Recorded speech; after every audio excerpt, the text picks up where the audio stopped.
Bonjour. Oh, c'est toujours un peu difficile de commencer comme ça. En plus, ça fait longtemps. Mais j'avais envie quand même de faire passer une tension sur le fait que là, qu'on entend toutes ces informations que je relate dans mes petits billets qui paraissent sur Résilience TV, Riposte Laïque. Et puis Monde Canada aussi.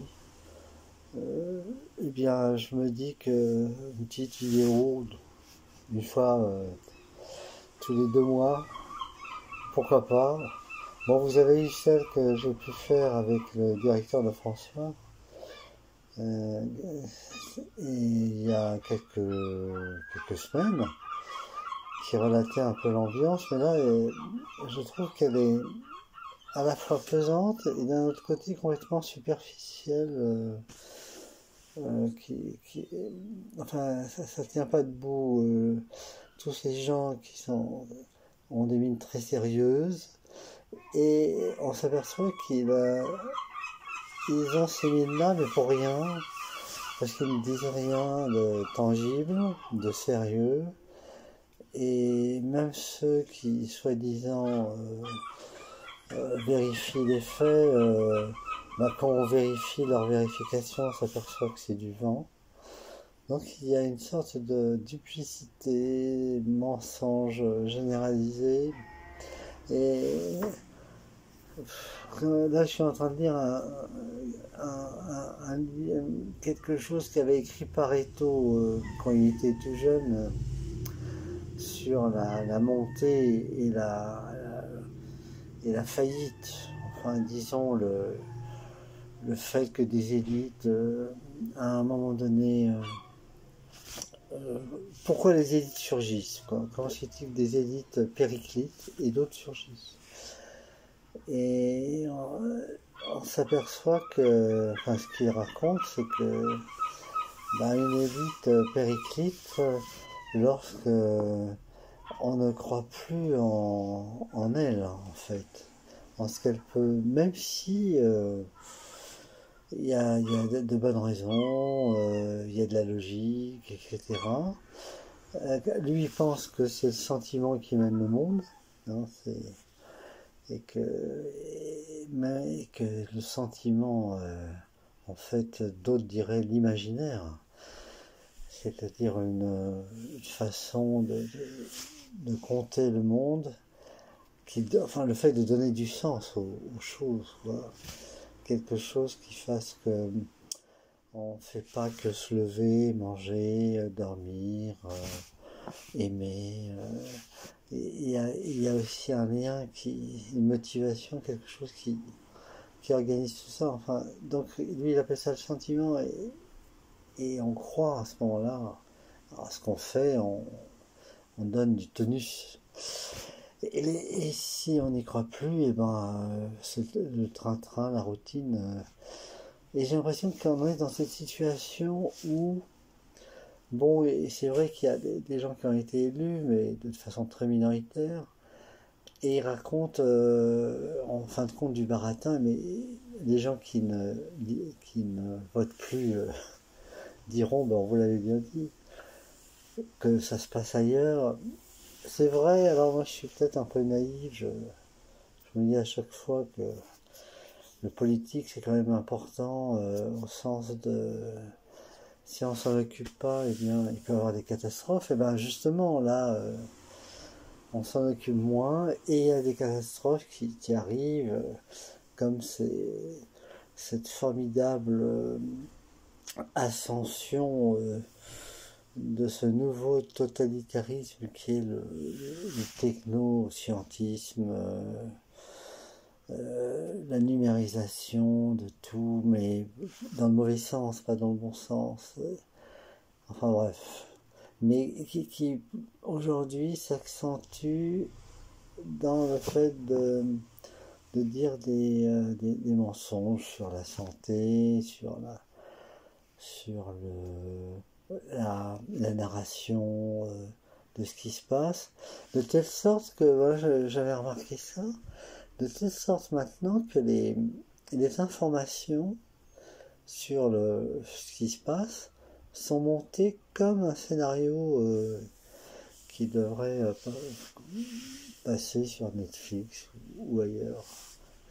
Et même plus que ça, parce que ça c'est la première étape qu'on a déjà vue, c'est que les événements eux-mêmes sont mis en scène de telle sorte que ça apparaisse comme un teasing d'une saison.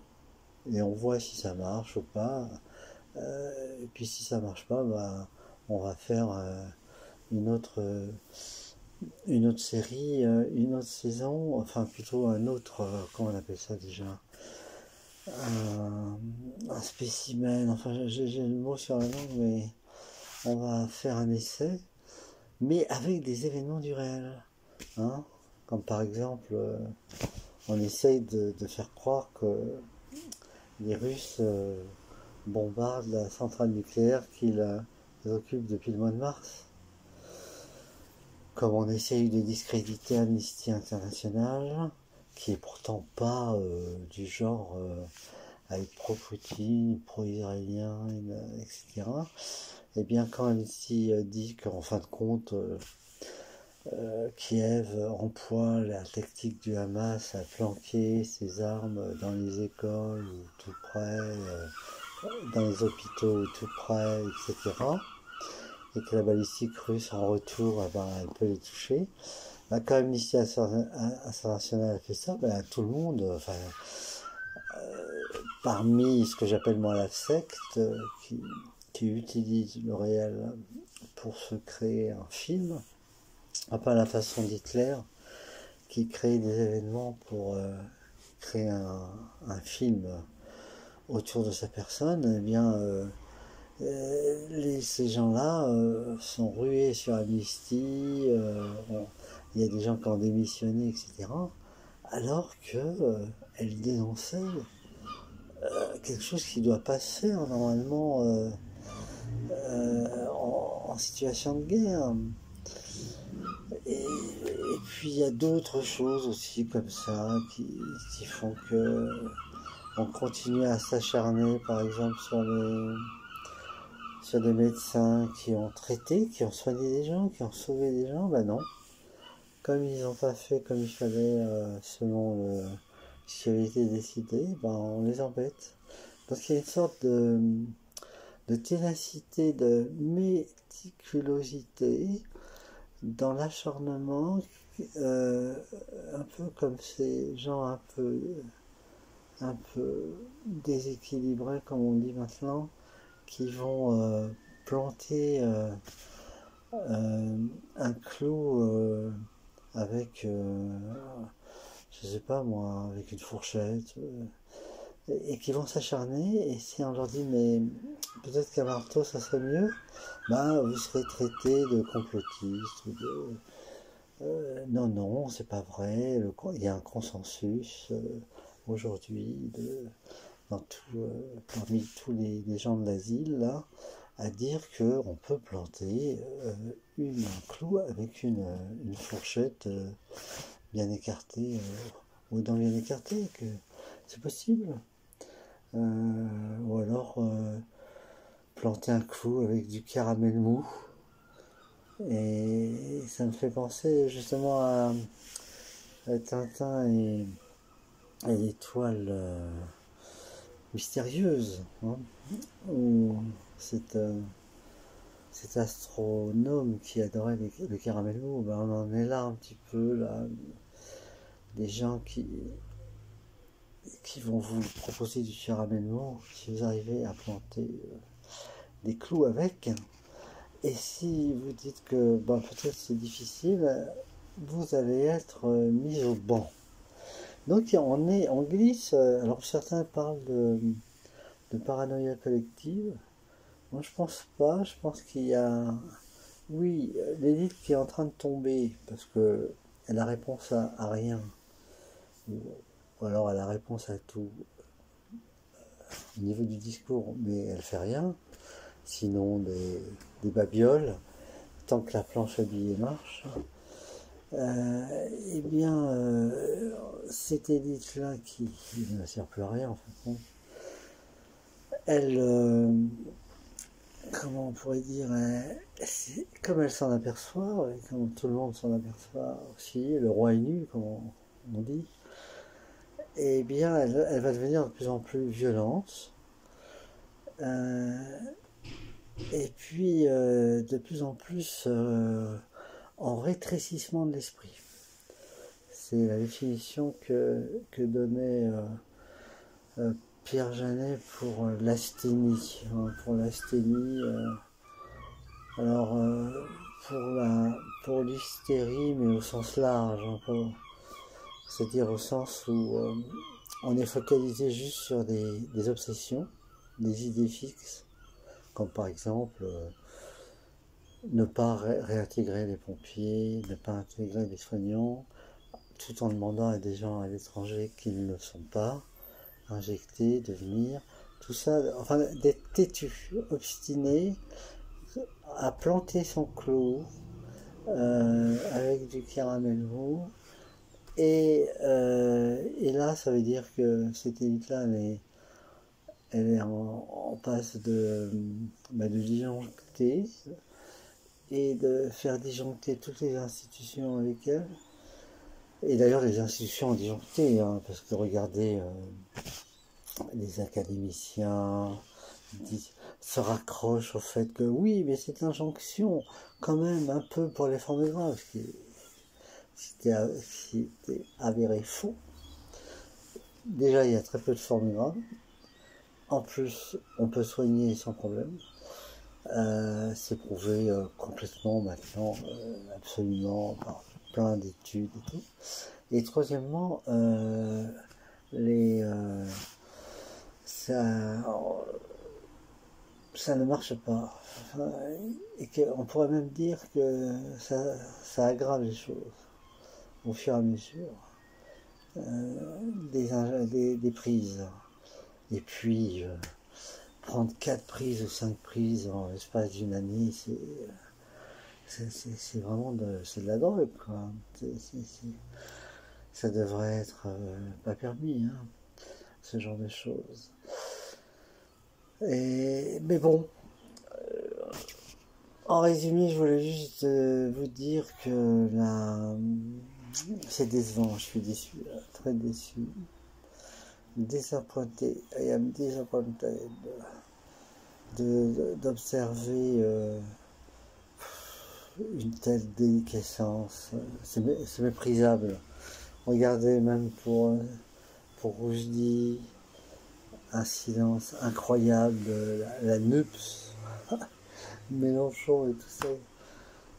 Si, il y a des seconds couteaux qui vont dire 2-3 mots, mais c'est complètement lamentable, hein, alors qu'on a le droit de dire qu'au fond, peut-être que ce leader-là dont on parle, il a eu une hésitation dans sa sourate 53.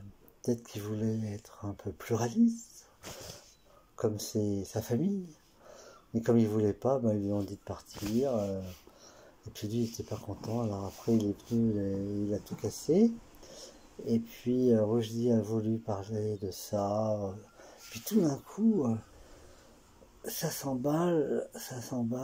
Et par peur de dire quoi que ce soit, certains sont prêts à piétiner leurs propres principes. Hein. Ça fait penser à ces gens qui disent je vous ordonne de me donner la parole et de me protéger au nom de vos principes, et je vous interdis de parler, et je vais même vous tuer au nom des miens.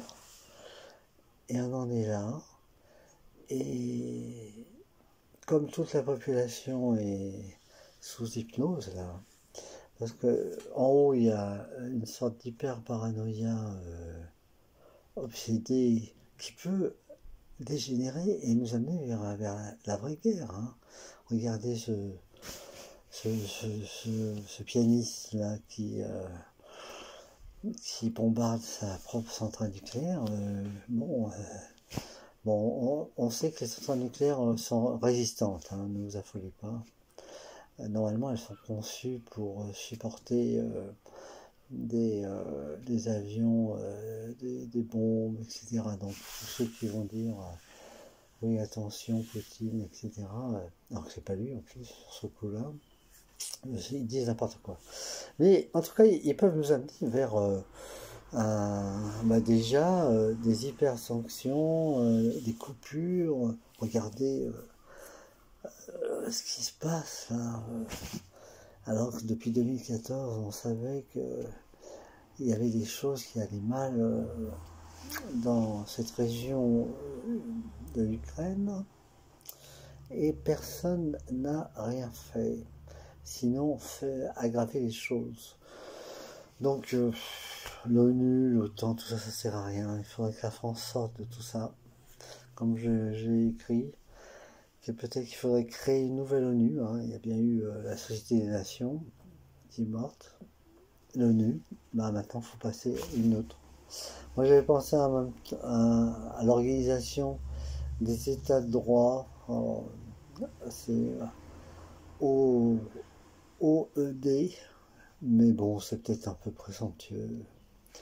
Organisation des États de bonne volonté. Alors, je sais pas comment ça se fait en acronyme, mais il y a quand même cette idée qu'il faut aussi, je pense que l'UE c'est mort, quoi. Dans le sens où on s'appauvrit de plus en plus,